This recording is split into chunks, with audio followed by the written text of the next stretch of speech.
Hey everyone, welcome back to our channel How to Tutorials. If you want to unlock your Zengo wallet faster and more securely, in this video we are going to discuss on how to set up biometric login in just a few taps. So yes, without any further ado, let's get started. First, open the Zengo app on your phone.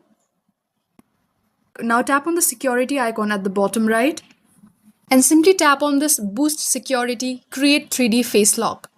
In your case, you can see an option that says biometric login or enable Face ID/fingerprint depending on your phone.